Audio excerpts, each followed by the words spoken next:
superstitions, wrong or superstition. Let's use that same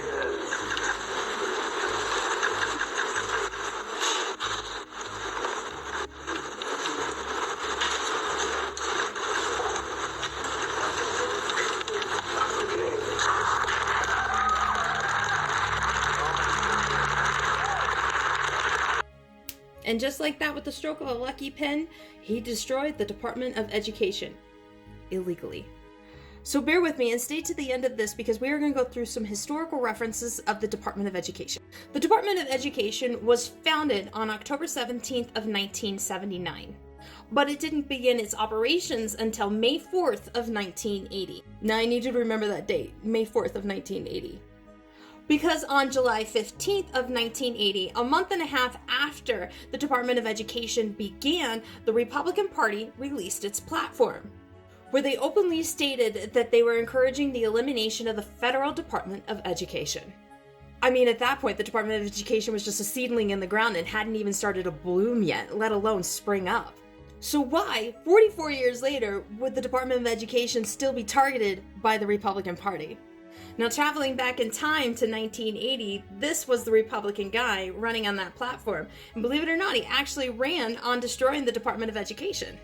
Now, in 1982, in his first State of the Union, he said a lot of interesting things that sound familiar even today. Let's take a listen.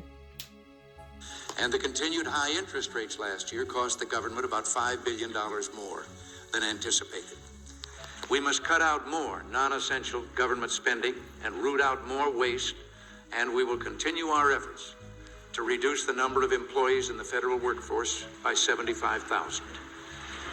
The budget plan I submit to you on February 8th will realize major savings by dismantling the Departments of Energy and Education and by eliminating ineffective subsidies for business. Now, eventually, old Reagan boy there did drop the Department of Education nonsense because it was very unpopular, even with his own party.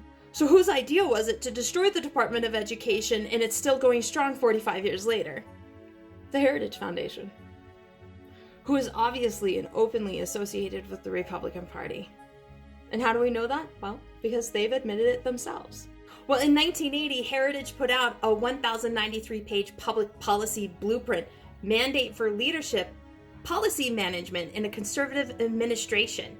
And this became the policy Bible for the newly elected Reagan administration on everything from taxes and regulation to crime and national defense.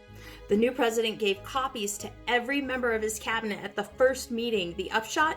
Nearly 2/3 of the 2,000 recommendations contained in Mandate were adopted by the Reagan administration. Heritage Foundation Mandate for Leadership. Does that sound familiar?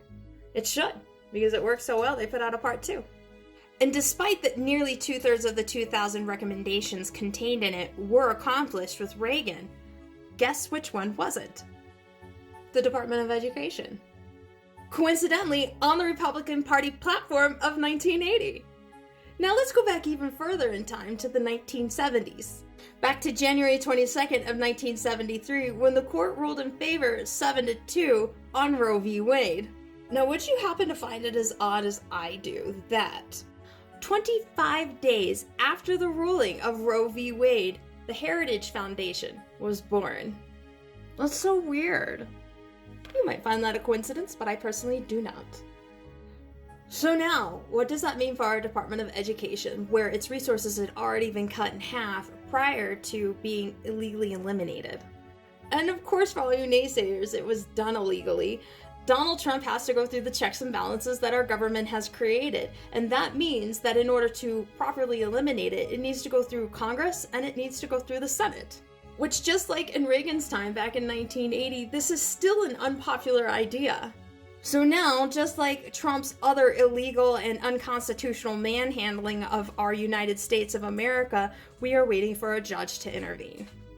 But now you have learned more about the Department of Education and the Republican platform. And if you could like and share to let others know and educate them as well, I would appreciate it. You guys have a great day.